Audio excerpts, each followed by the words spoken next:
Hello YouTube, comment ça va? On se retrouve aujourd'hui pour une petite vidéo très spéciale car on va fêter les 100 abonnés sur la chaîne. Déjà, je tiens à vous remercier infiniment pour les 100 abonnés, ça me fait trop plaisir. Ça fait quelques semaines que j'ai lancé sur les réseaux sociaux une FAQ, donc une foire aux questions, et aujourd'hui je vais vous répondre à toutes vos questions en vidéo. Let's go, c'est parti! La première question que j'ai reçue, c'est qu'est-ce qui t'inspire au quotidien? Alors, je trouve que c'est très vague comme question, je vous avoue que j'ai beaucoup de mal à répondre à cette question. Qu'est-ce qui m'inspire au quotidien? C'est mes proches, c'est les gens qui m'entourent parce que leur force m'inspire, leur qualité m'inspire. Il y a aussi les gens que je suis sur les réseaux sociaux, alors pas tous, mais certains influenceurs m'inspirent et me donnent envie de me surpasser, de me donner dans ma passion, notamment sur YouTube. Donc qu'est-ce qui m'inspire au quotidien? Je dirais oui, toutes ces personnes qui m'entourent et que j'admire, je pense que je dirais ça. Ouais, c'est difficile comme question, mais je pense que ça serait ma réponse. Peux-tu, par rapport à tes palettes de maquillage, indiquer les couleurs que l'on peut associer? Alors ça, je le ferai par rapport aux couleurs des yeux, on m'a posé 2 fois la question. C'est par rapport aux yeux bleus, aux yeux verts et aux yeux marrons. Alors la solution, je peux vous donner une petite astuce qui est l'astuce théorique, c'est que vous prenez les palettes de couleurs complémentaires, et par exemple pour le vert, en face en général vous avez tout ce qui est rouge, rose, c'est les couleurs qui vont faire le plus ressortir vos yeux quand vous les mettez en fard à paupières sur vos yeux. Pour les yeux bleus, on va être plus dans les oranges et jaunes par exemple. Donc recherchez sur Google, vous allez avoir une palette où je vous la mettrai ici, je vais vous l'intégrer à côté de ma tête sur l'écran. Comme ça vous pourrez voir, en gros c'est les fards qui vont le plus trancher avec la couleur de vos yeux, donc forcément ils vont plus ressortir. Après, c'est de la théorie parce que je trouve que tous les yeux peuvent mettre toutes les couleurs, ça ne doit pas forcément nous arrêter. Moi, j'ai les yeux verts, je ne dois pas forcément m'arrêter à rose et ne pas mettre de fard vert, par exemple. Mais ça, voilà, ça peut être une astuce pour faire ressortir les yeux. Après, il ne faut pas s'arrêter non plus qu'au fard à paupières. Par exemple, les rouges à lèvres, je trouve, c'est ce qui fait le plus ressortir mes yeux. Moi, j'ai les yeux verts. Quand je mets un rouge à lèvres, par exemple, aujourd'hui, j'ai mis un rouge comme ça, un peu orangé, ou quand je mets des roses, je trouve que mes yeux verts ressortent beaucoup plus parce que évidemment j'ai une couleur complémentaire en face, j'ai la couleur opposée du vert sur mes lèvres, donc du coup je trouve que le vert ressort beaucoup plus sur mes lèvres. Après c'est qu'une petite astuce, mais je pense qu'il peut en avoir plein, mais si vous voulez je vais intégrer ça au prochain maquillage que je vais faire, vous donner des astuces pour les yeux de différentes couleurs et peut-être faire plusieurs make-up par rapport à une palette pour aider tout le monde à s'y repérer. Pourquoi une chaîne YouTube? Alors, il y a environ 5 ans, non plus que ça maintenant, 6 ans, j'ai commencé à regarder YouTube via Sananas notamment. À l'époque, je me maquillais pas trop. Et ma passion est née de là en fait. Elle est née de YouTube. Au-delà de ça, je regardais des influenceurs, enfin des youtubeurs comiques, etc. Comme à l'époque Cyprien, etc. Mais la passion est vraiment née par Sanana, Soria, les youtubeuses de l'époque qui sont toujours là d'ailleurs maintenant et que je regarde toujours maintenant. Et en fait, la passion est née vraiment de là. Mais elle n'est pas forcément née en 2015. Faut savoir que quand j'étais au lycée, je vous raconte un peu ma vie là. Quand j'étais au lycée, je voulais faire journaliste. Je faisais des faux magazines de mode. Je m'en souviens en allemand, pour l'allemand, je rendais des devoirs à côté. Et j'aimais trop faire des magazines, etc. Donc parler beauté, parler mode, c'est plus la mode à l'époque même. Et je voulais trop faire journaliste. Le problème c'est que j'étais voir une conseillère d'orientation, elle m'a dit école de journalisme, 10 000 €, nanana. Je me suis arrêtée, mon rêve s'est arrêté là. Et puis finalement, là, dans notre époque, il y a le blog et les chaînes YouTube qui sont un peu une alternative de ça. Il y a par exemple des youtubeurs gaming, etc. C'est clairement des journalistes gaming. Sauf qu'ils sont sur une plateforme qui est gratuite, où on peut vivre de notre passion pour certains. Donc je trouve que c'est une super alternative. Et du coup, bah, ça fait vraiment écho à ce que je voulais faire au lycée à l'époque, que finalement j'ai abandonné à cause de problèmes financiers. De problèmes, c'est que ça coûte 10 000 € l'année, donc imaginez. Il n'y a pas tout le monde qui peut aller en école de journalisme, clairement. Il y a même peu de monde qui puisse y aller. Mais ça fait écho à ça, et la passion de la beauté qui est née, et je voulais trop me lancer là-dessus, je voulais trop faire ça. Il y a eu l'alternative blog, au début on avait fait avec Stéphanie, parce que j'ai commencé à 2 sur YouTube, ce qui était plus simple pour se lancer. Et j'ai dit à Steph, non, je veux trop faire des vidéos. Moi, c'est vraiment la vidéo que je voulais faire, c'était en 2017 à l'époque. Et finalement, on s'est lancé, et j'ai toujours aimé ça, même si j'ai fait une pause pendant longtemps, à cause des aléas de la vie, j'ai déménagé beaucoup de fois, beaucoup changé de boulot, etc. Et j'ai tourné quand même des vidéos pendant ces moments-là que j'ai pas postées parce que pour moi elles étaient pas assez bien. Mais ça m'a jamais quitté la passion, et là, comme vous voyez, bah, elle est toujours là, elle est toujours présente. Et voilà, c'est pour ça que j'ai fait cette chaîne, parce que tout simplement, c'est ma passion. Quelle est la partie de toi que tu préfères et inversement celle que tu aimes le moins? Je réfléchis. Celle que j'aime le moins, je dirais mon ventre. Voilà, les petits poignées d'amour, on peut dire ça. J'apprends petit à petit j'allais dire à aimer mon corps, j'ai un peu mal à dire ça, mais à m'accepter comme je suis, à pas me rendre malade, du moins de l'apparence que j'ai, parce que je sais que tout ce qu'on voit pour la plupart du temps c'est fake, comme je vous le disais pour la peau, pour les cernes, etc. J'essaye de lâcher prise vis-à-vis de ça. Ça veut pas dire que j'ai pas de complexe, bien au contraire, j'en ai beaucoup quand même. Mais j'essaye de prendre du recul par rapport à ça et me dire c'est pas si grave que ça en gros. Et clairement, ouais, je pense que je dirais ça, les petits foyers d'amour, où voilà, j'ai un peu de cellulite comme toutes les femmes. Donc peut-être à ce niveau-là, au niveau des fesses, mais j'essaye de faire en sorte que ça me pourrisse pas la vie non plus. Ensuite, la partie de moi que je préfère, je dirais mes yeux verts. Je suis trop contente d'avoir les yeux verts.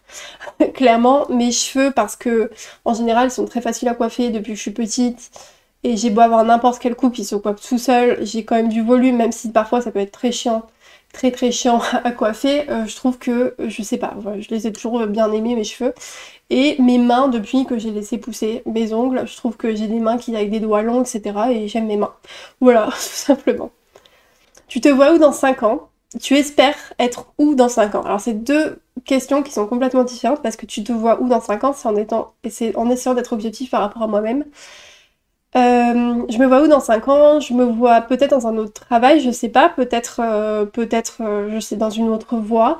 Je me vois toujours avec mon chat, avec mon chien. J'aimerais beaucoup avoir mon chien, notamment l'année prochaine. Donc dans 5 ans, j'espère quand même que je l'aurai. Je me vois avec ma filleule en train de délirer parce qu'elle aura 5 ans et que ça sera trop bien. Je me vois toujours entourée de ma famille. Ça, c'est des choses que je suis sûre. Après, où est-ce que je me vois professionnellement? Où est-ce que je me vois dans ma vie personnelle, amoureusement? Je pense qu'il n'y a que la vie qui peut me le dire. Par contre, où est-ce que j'espère être dans 5 ans? J'espère être heureuse en tout cas. Comme je vous dis, j'espère avoir mon chien et mon chat, être toujours entourée de ma famille et j'espère vivre de ma chaîne YouTube. Faut pas faire, je pense qu'il faut pas faire les hypocrites en disant ouais, il y a que la passion, je fais que ça par passion. Oui, je fais ça par passion. Vu le travail que ça demande, honnêtement, je fais ça par passion. Et justement, vivre de ma passion, ça serait un de mes plus grands rêves. Ça serait de faire un métier passion en fait. Me dédier à ça et dédier encore plus de temps à ça parce que forcément, quand tu en vis et que tu as le temps de t'investir encore plus, tu n'es pas frustré. Par exemple là, moi parfois je manque de temps, de moyens aussi, de moyens financiers, etc. pour améliorer la chaîne, acheter des lumières, etc. Il y a une frustration qui se crée, mais dans 5 ans, j'aimerais beaucoup, beaucoup, beaucoup vivre de ma chaîne, vivre voilà, de ma chaîne YouTube. Et c'est un rêve qui se concrétiserait, pas pour avoir des moyens financiers exacerbement et gagner je sais pas combien par mois. Honnêtement, je gagne un SMIC juste en faisant ma chaîne YouTube, je serais très très très contente parce que j'aurais de quoi vivre, mais je vivrais de ma passion, donc voilà où j'espère être dans 5 ans.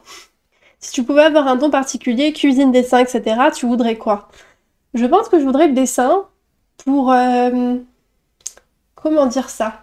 Retranscrire, par exemple quand j'étais petite et tout, j'imaginais des univers, etc. dans ma tête, je sais pas si vous faisiez ça aussi, et j'aimais beaucoup écrire, et j'aime toujours beaucoup écrire, mais j'arrivais pas, enfin c'était frustrant parce que je ne pouvais pas le retranscrire sur papier exactement, les images que j'avais en tête, et c'est vrai que quand tu dessines, du coup, tu as plus cette possibilité-là, et j'aurais essayé de dessiner comme ma soeur par exemple, j'ai ma petite soeur qui dessine très bien, et je pense que c'est le don que j'aurais choisi, là comme ça. J'aurais aimé aussi savoir cuisiner. Mais bon, ça s'apprend. Je pense qu'il y a du talent, mais il y a aussi de l'apprentissage et je suis en plein dedans. Ça commence petit à petit. Coucou, bravo pour ce que tu fais. Merci. Quelles sont les influenceurs qui t'inspirent le plus? Alors, j'en ai parlé dans ma vidéo sur le YouTube Game, donc où je parle des influenceuses que je regarde en ce moment. Moi, c'est Auria, qui est ma youtubeuse préférée. Comme je le disais, j'ai pas trop de doute là-dessus. J'aime beaucoup sa personnalité, son naturel, et c'est ce que je veux faire sur la chaîne, tout en gardant ma personnalité à moi. C'est-à-dire que je suis pas aussi extravertie qu'elle, etc. C'est pas le but d'être une copie d'elle, mais c'est l'inspiration d'être soi-même sur la chaîne, et que si je fais des erreurs et tout, c'est pas grave, on est humain. C'est pour ça aussi que j'ai lancé hashtag sans filtre, donc c'est une série de vidéos que je vais continuer dans pas longtemps d'ailleurs. c'est pour être le plus naturel possible sur ma chaîne, que ça soit mon univers, que ça me ressemble et que je joue pas la comédie en fait. C'est pas ça que je veux pas toute lisse, toute parfaite, etc. Vous regardez sur ma chaîne gaming, je dis merde, putain, je panique et tout en jouant à un jeu d'horreur, j'ai trop peur et tout. Et justement, c'est ça qui est drôle, c'est de garder aussi du naturel parce que je m'identifie pas à des gens trop parfaits, justement. Ça me complexe plus qu'autre chose et j'arrive plus à m'identifier. Plus je vieillis, moins j'arrive à m'identifier à ce genre de personnes-là. Donc j'aime beaucoup Oria. Après, qui m'inspire, j'aime beaucoup Shera dans les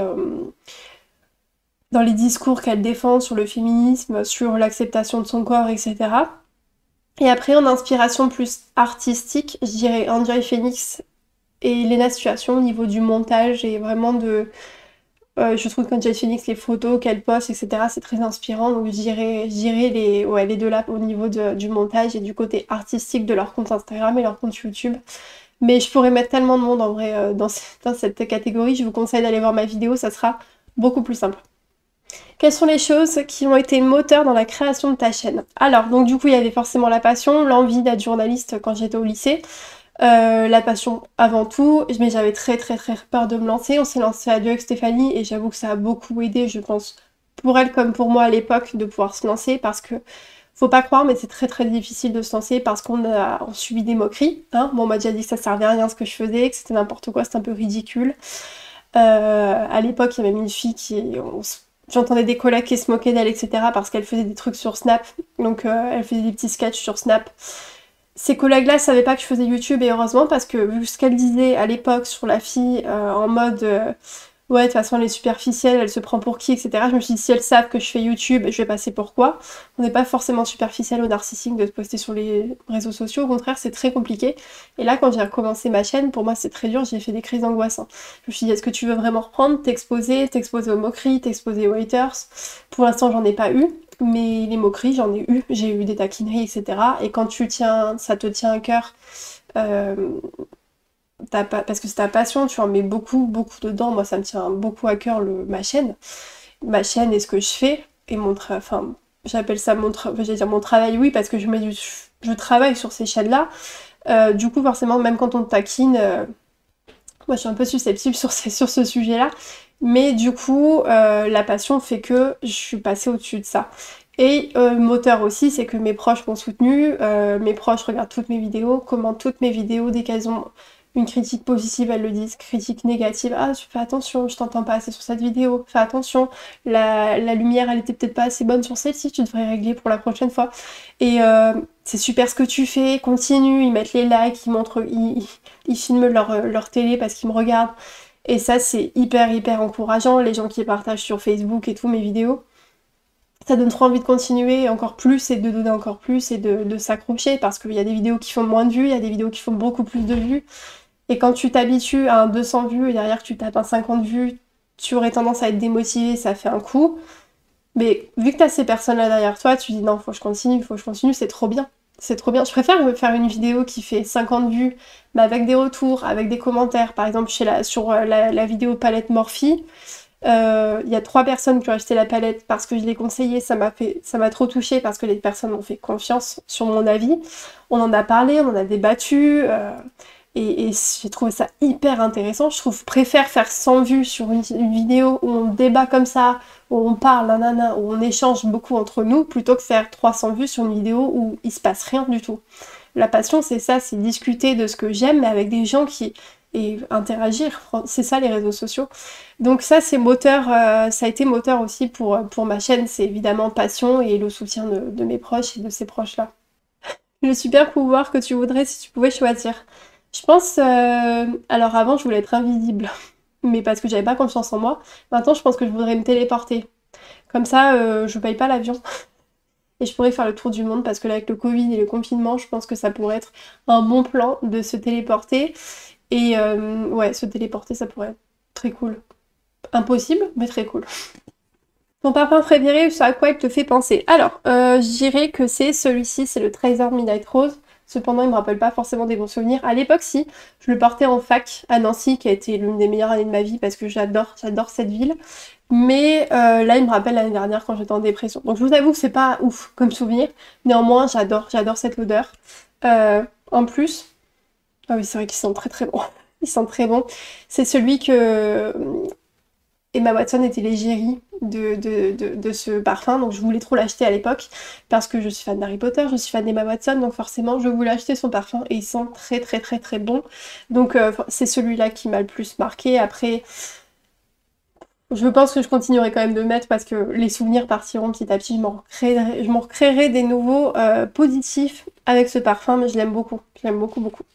Ta fleur préférée et pourquoi? Depuis petite, j'aime les tulipes. Alors, pourquoi? C'est très simple, hein, les tulipes. Mais je sais pas, j'aime cette fleur. Je m'y connais pas beaucoup en fleurs, hein, je vous avoue. Mais j'aime cette fleur, je la trouve simple et efficace. Donc voilà, la tulipe. Quelle situation résume pour toi le bonheur? Alors, je suis désolée, je regarde en bas parce que je me suis noté les petites questions ici. Les questions qu'on m'a posées. Donc, quelle situation résume pour toi le bonheur? J'en ai vécu une notamment il y a quelques jours, c'est un barbecue en famille avec ma filleule qui est née depuis 3 semaines. Donc ouais, être entourée de mes proches, il fait beau, on mange bien, il y a ma filleule qui est là, il y a mes frères et sœurs, et on rigole, et voilà, on blague, et pour moi ça résume plutôt bien le bonheur. Et une situation qui m'a procuré beaucoup de bonheur aussi, c'était quand j'ai repris ma chaîne YouTube, et je voyais les vues qui montaient, et le soutien qui montait, et ça, je suis pas pudique, enfin, je l'assume. J'ai pleuré quand je voyais les vues qui montaient et tout, j'ai pleuré parce que je me suis dit, ouais, les gens ils sont derrière moi et ça fait trop plaisir parce que quand tu vis de ta passion et que les gens te soutiennent et que tu vois que ta chaîne elle monte, même quand j'ai un abonné, je suis trop contente, à chaque fois j'ai le sourire jusque-là. Ça peut paraître bête, mais t'investis tellement dans ton projet que quand tu vois qu'il évolue même un tout petit peu, même un abonné en plus, un pouce bleu en plus, bah t'es trop content, t'es trop content, et ça aussi ça me procure du bonheur. Donc voilà, être entouré de mes proches ou même mes amis quand on fait un apéro et qu'on est mort de rire dehors avec un cocktail ou avec même un coca, voilà, ou ma chaîne YouTube, voilà, t'entourer de mes proches ou être sur ma chaîne et puis voir qu'elle évolue, c'est voilà, c'est simple mais efficace. Ou un câlin avec mon chat aussi. La chose que tu souhaites le plus au monde à l'heure actuelle, matérielle ou non? La santé de mes proches, évidemment. La santé de mes proches et la mienne, et de mon chat. Voilà, des gens qui m'entourent. Sinon, au-delà de ça, au-delà de que tout le monde soit heureux et tout, parce que c'est peut-être bateau comme réponse, ça serait évidemment vivre de ma passion. C'est vivre de ma passion. J'ai peur de bassiner les gens avec ça en postant sur Facebook et tout, en faisant de la publicité et tout pour ma chaîne, mais en fait, j'ai investi tellement de ma personne là-dedans que là, oui, c'est la chose que je souhaite le plus actuellement, c'est que ma chaîne fonctionne et que je m'éclate et que voilà, je partage avec des passionnés de make-up, etc. Je pense que c'est ce que je souhaite le plus au-delà de, voilà, du bonheur et de la santé, etc. Ce qui est évident, mais je pense que c'est ce que je souhaite le plus. Le lieu où tu partirais en vacances si tu avais un budget illimité. Alors à une époque j'aurais répondu New York, typiquement quand j'étais adolescente et je regardais Gossip Girl. Là actuellement j'irai en Asie je pense. J'irai en Asie, j'irai à Tokyo, j'irai visiter les temples japonais. Ouais, je pense que j'irai en Asie pour me dépayser complètement. Ou sinon j'irai au parc Harry Potter et j'achèterai tous les magasins, tout ce qu'il y a dans le magasin, tous les produits dérivés possibles. J'arriverai ici, je me dirai j'en fais quoi. Mais je pense que j'irai en Asie, je profiterai peut-être pour aller au Disney, Disney au Japon. Et ouais, je pense que ce serait plutôt le Japon d'ailleurs en pays. Et j'irai peut-être aussi au parc Mario qui a ouvert il y a pas longtemps. Ouais, je pense que je kifferais aller là-bas. Si j'avais budget limité, je pense que je m'éclaterais au Japon. Je pense que ça doit être hyper dépaysant. Ton meilleur souvenir d'enfance? Alors, enfance, donc vraiment quand j'étais enfant, je dirais que c'était des vacances qu'on a fait à Perpignan. La musique, on écoutait Anastasia, les Cranberries, il faisait beau. À l'époque, on allait en vacances dans le sud, maintenant j'y habite, donc c'est complètement différent. Mais voilà, on allait en vacances à Perpignan et c'est un souvenir qui m'a marqué, même si j'ai pas beaucoup de souvenirs précis de ces vacances-là, je sais pas si ça vous arrive aussi. C'est quand même des vacances qui nous ont marqué. Et sinon, les souvenirs, c'est quand on jouait aux jeux vidéo avec mes frères et sœurs et qu'on était morts de rire et qu'on était passionnés par ce jeu en question. On se levait à 6 h du matin, le premier qui se réveillait réveillait tous les autres. Et puis on allait se planquer pour jouer à la console en faisant pas de bruit. Des fois, on réveillait nos parents, on se faisait tuer. Qu'est-ce que vous faites là? Mais vous êtes déjà debout juste pour jouer. Ah ouais. La passion, elle est toujours là parce que j'ai une chaîne gaming. Voilà, ça ne part pas. Mais ça, c'était super moment. Et après, super moment aussi, il y a quelques années, c'était le voyage à Disney avec mes sœurs. Pendant 4 jours, c'est génial. Après, c'était pas souvenir d'enfance, mais c'était avec mes sœurs, donc je l'inclus quand même dedans parce que c'était un super super souvenir, un super voyage. Quel âge a Zola? Qu'est-ce qui t'a fait l'adopter? Ah, je suis contente de parler de lui sur sur cette vidéo parce que c'est vrai qu'à chaque fois il apparaît et tout, mais j'en parle pas trop plus que ça.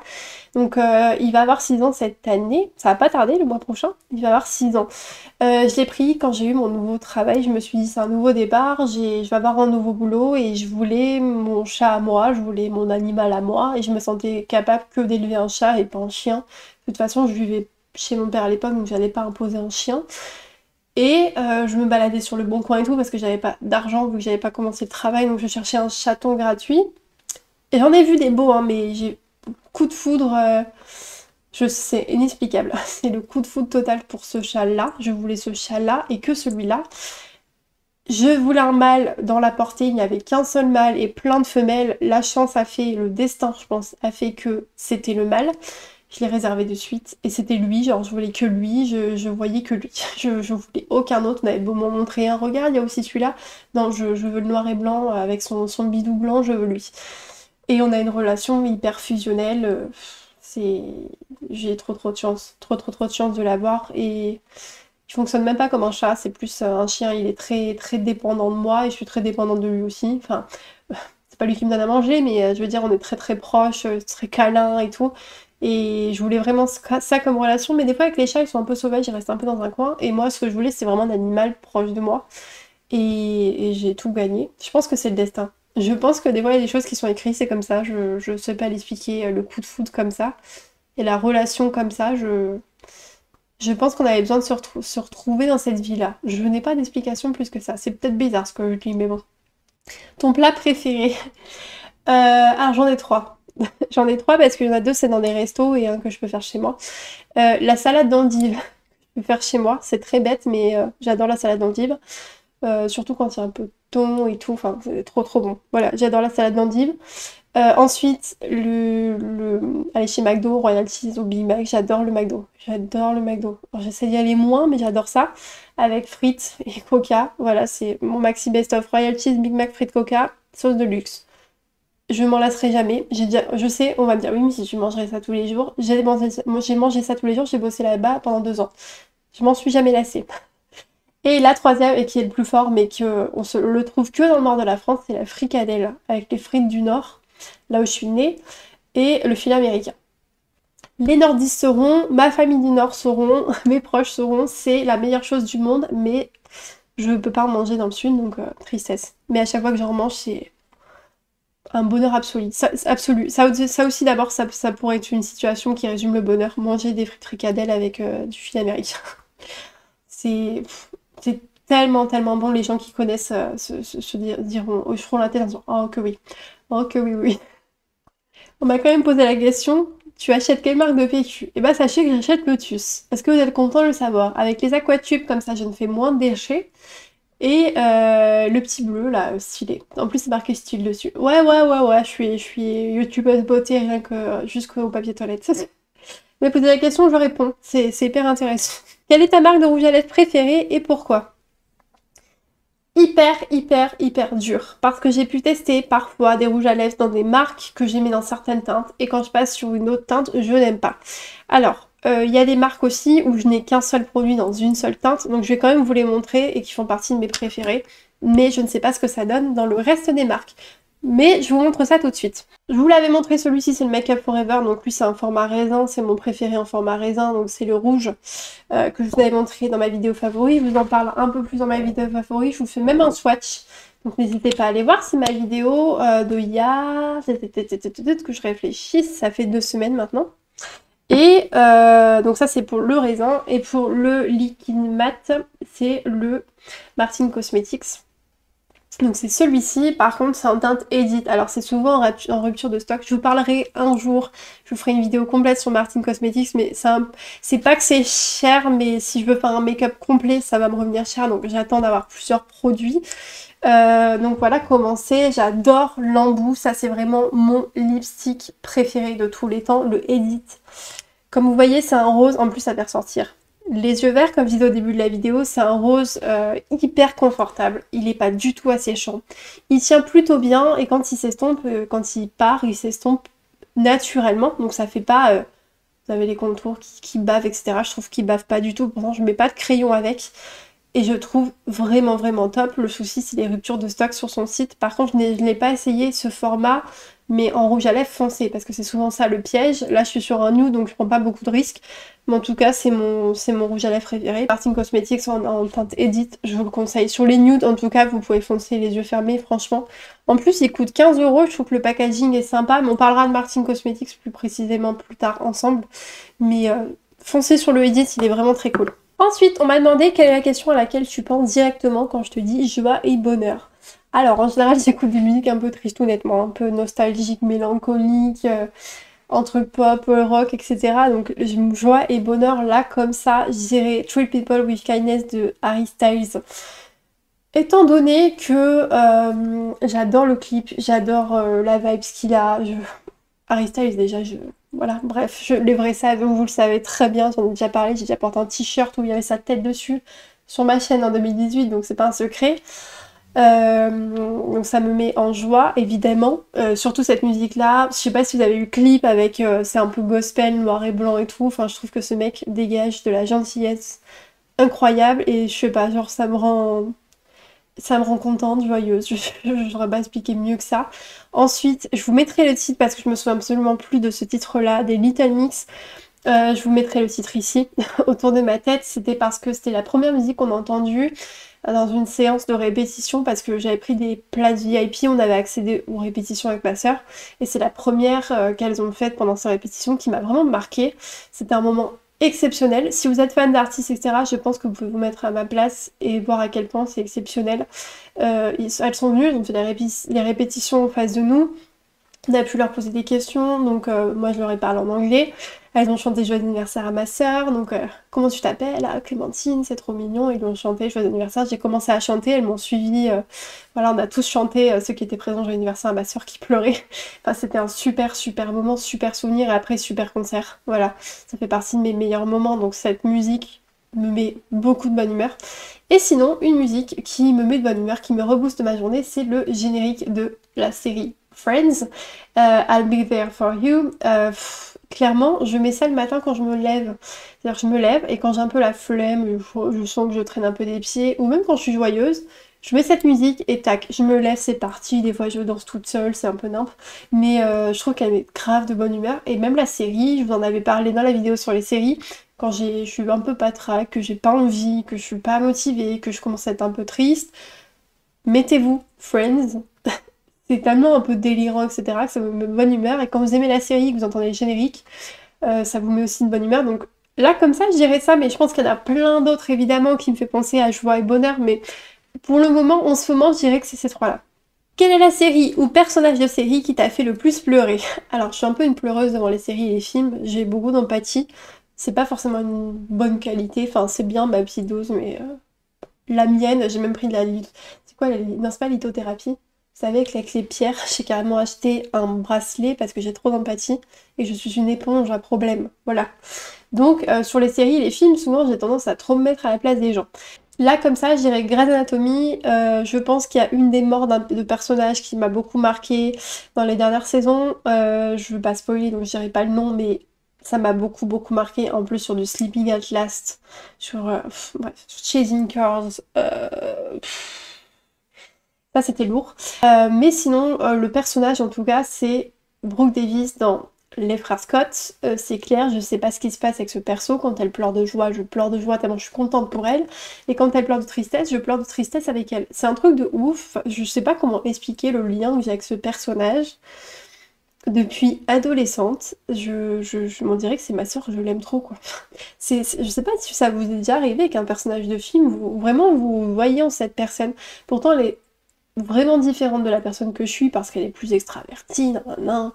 Mais je sais pas, là, ce côté, je suis quand même un peu seule, je suis quand même indépendante, je suis forte, je veux vivre de ma passion, parfois c'est pas compris, mais je m'accroche et en fait j'ai besoin de personne, entre guillemets, même si elle a quand même une fragilité, etc. Là, c'est un peu ce côté girl power, en fait. je sais pas vraiment comment m'exprimer ça, mais j'aime beaucoup ce personnage, bon, j'aime beaucoup cette série aussi. Faut dire qu'il y a aussi beaucoup de drame dans cette série, mais ouais, Brooke Davis, c'est exceptionnel, c'est mon personnage préféré de toutes les séries, comme je l'avais dit dans ma vidéo sur les séries, donc sans hésiter Brooke Davis, et plus l'actrice joue très bien, c'est Sophia Bush, elle joue très bien le rôle, donc j'ai envie de dire, en même temps, elle pleure tellement bien que j'ai envie de pleurer avec elle et lui faire un câlin. Et voilà YouTube, j'ai répondu à toutes vos questions. Merci infiniment à ceux qui ont participé à cette vidéo. Merci beaucoup. Pour la prochaine vidéo, on fêtera les abonnés si jamais on les atteint un jour. Ça va être pour les 200 abonnés. On fera un concours ensemble.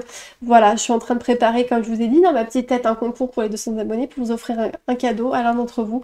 Donc n'hésitez pas à vous abonner à la chaîne si jamais mon contenu vous plaît, si vous voulez soutenir la chaîne et la faire évoluer, ça me ferait trop plaisir. Également, si vous avez aimé la vidéo, n'hésitez pas, vous connaissez le pouce bleu, donc likez, commentez et partagez, ça ferait trop plaisir. On se retrouve la semaine prochaine pour un format un peu plus classique, on va reparler beauté, mais j'avais trop envie de faire cette petite FAQ, je suis trop contente, ça me fait plaisir de discuter un peu avec vous et de sortir un petit peu des vidéos où je parle make-up, etc. Même si j'en ai un petit peu parlé, mais ça me ferait trop plaisir, voilà, qu'on apprenne un peu à se connaître, etc. N'hésitez pas à me dire, voilà, votre série préférée, votre parfum préféré, la musique qui vous met en joie, à répondre à quelques-unes des questions, ça me ferait trop plaisir qu'on en discute ensemble. Comme je vous ai dit, la passion, c'est pas uniquement parler de beauté, c'est aussi de partager avec vous, donc ça me ferait trop plaisir. Et merci à ceux qui le font déjà et à ceux qui partagent, etc. Encore merci. On se retrouve la prochaine fois dans une nouvelle vidéo. Je vous fais plein de bisous et surtout, prenez soin de vous. Ciao!